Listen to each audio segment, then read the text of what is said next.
Hi guys, for today I will share a life hack 001. Alright, akong tawagin. Tawagin kong life hack 001. So I'm going to share with you how to make money temporarily using your credit cards. So I hope that you're gonna watch from the start to the end of this video para maintindihan nyo exactly what I'm talking about, okay?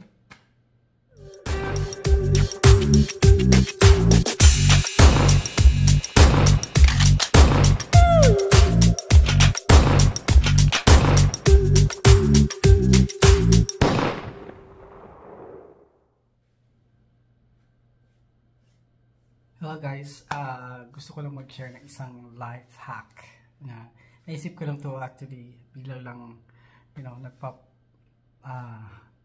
up sa aking isip before going to bed and before, changing my clothes. I just went out on a date with my, lovey-dovey. Anyway, gusto ko mag-share ng isang life hack, especially these times na parang we are still, we're still trying to recover from the previous financial trouble that we had because dahil sa sa nangyaring pandemic sa atin. So actually sa case ko, I really was indebted and my business went bankruptcy. So first time ko talagang maranasan na yung gipit ka for several years, and actually now I'm still trying to recover, and people probably hindi maintindihan or they won't believe, but I'm still in trouble and trying to regain my credit standing kasi as of yet affected talaga yung credit standing ko even here, mas lalo sa Pilipinas kasi lahat ng credit cards ko ay na-max out nga, and then I'm trying to recover little by little yung each credit card ko. I'm still willing to pay my credit cards, but the thing is I need time and I need some strategies to cope up a little. So I'm sharing something na a life hack that can probably temporarily help you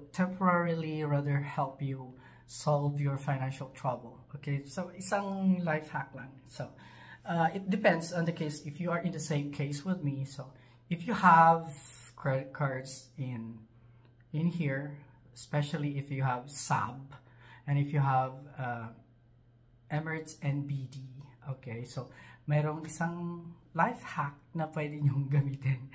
Okay, kasi ako laging na-max out ko yan yung dalawang, actually yung lahat ng credit cards lagi ko na-max out, and then there comes a time na usually it comes to a point na parang konti na lang, max out na talaga siya. May 1 real na naiiwan, may 10 reals. Minsan, lumalagpas pa.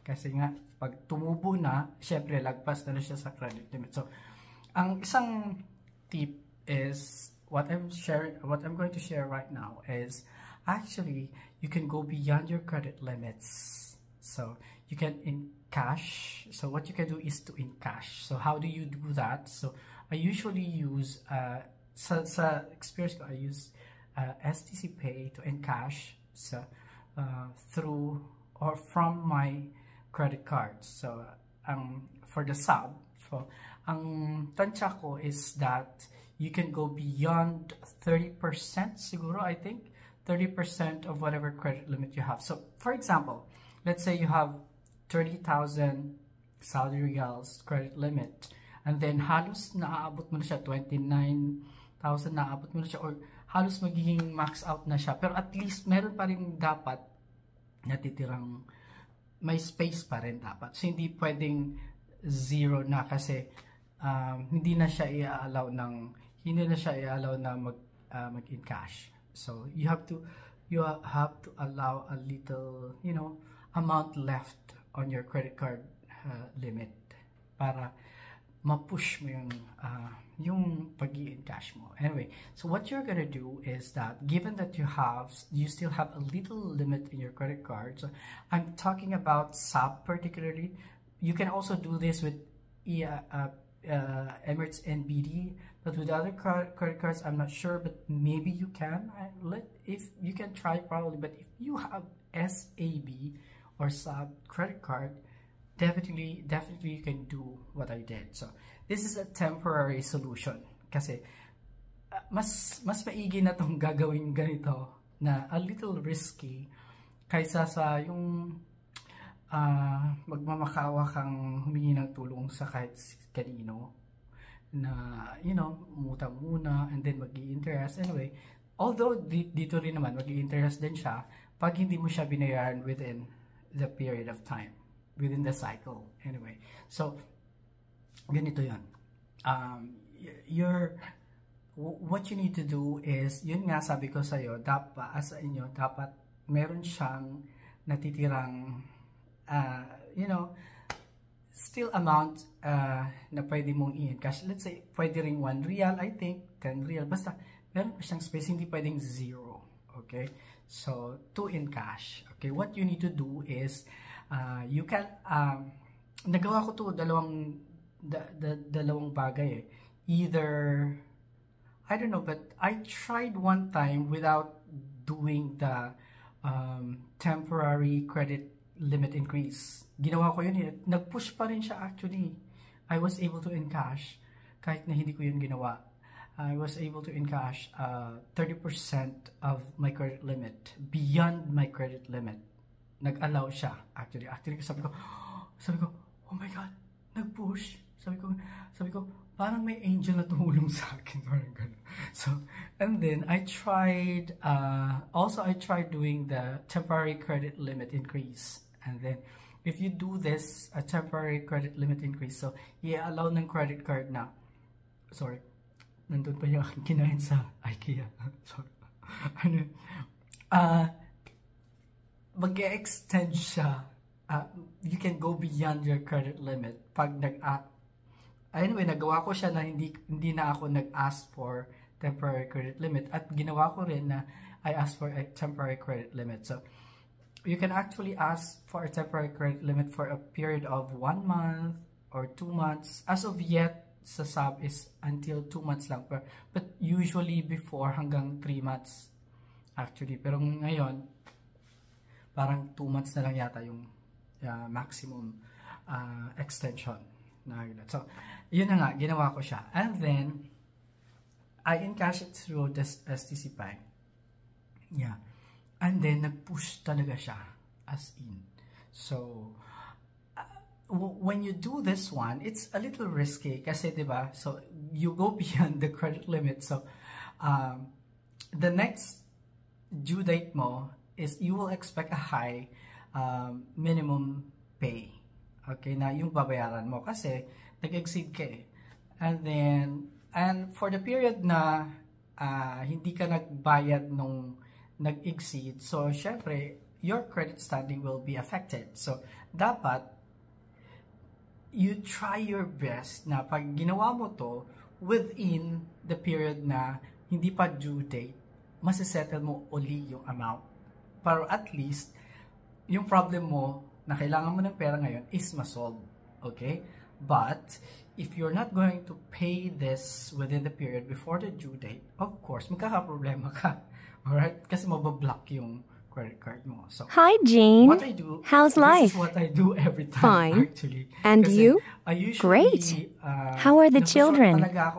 They're good, but they're not children now. Luckily, Jim's married. He's an engineer. Wow. Time passes. And what about Jill? How old is she now? She's 21 and she's a student. Is she married?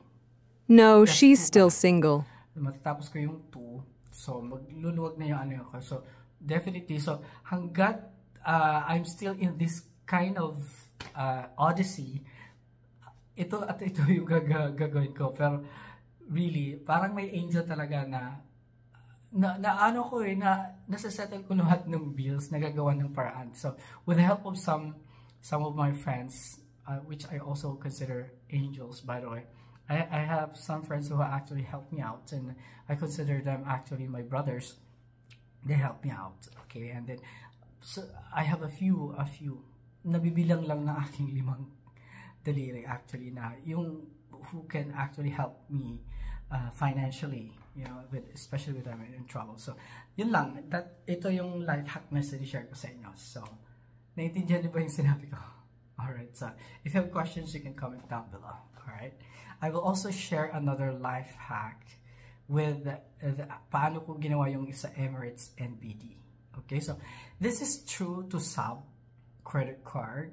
So I don't know if it is true to every credit card because I only have 3 kinds of credit card here in Saudi Arabia: the sub credit card, the Emirates NBD, and the Tashil credit card. So I don't have any other banks so other than the 3. So for the sub, it's true. For the Emirates NBD, a little bit similar, but there's a little bit difference. All right, so which I'm gonna share in my next life hack 002. This is life hack 001, by the way. So if you have questions, further questions, you can ask me. But by the way, with the third credit card, hindi siya pwede. So hindi siya gumagana. So I think depende siya sa credit card. So if the credit card company is big, probably this is okay. But the Tashil credit card is bago lang kasi siya eh. So hindi pa siguro nila gamay masyado. So they don't have this kind of feature.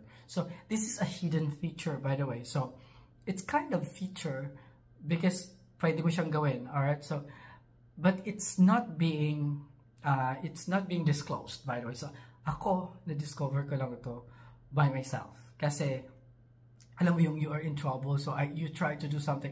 Actually, the first time na na-discover ko ito is nung nag-encash ako, and then parang nagkaroon ng internet interruption or sa app ng STC Pay na parang na-disrupt or something. So ano siya, nakapag-encash ako ng 2 beses. So na yung encashment ng 2, meaning so sobra ako dun sa credit limit ko. So sabi ko, paano nangyari yun? Pumasok talaga yung pera ng 2 beses, sabi ko parents. So from then on, pumasok sa isip ko na parang siguro pwedeng gawin to every time. And ginagawa ko nga every time magigipit ako pag kulang ako, di ba? So ayun, totoo nga siya. So you can actually do that. Alright, so might as well do this rather than probably ask help to people kasi ang pagkakalam ko as of now, parang lahat tayo gipit eh. So we all need money. So survival of the fittest talaga to. So parang survivor to na dapat ikaw talaga mag-solve ng problem by yourself. Alright, so that's it. So if you have any questions, comment down below. Matutulog na ako, magbibis na ako at matutulog na.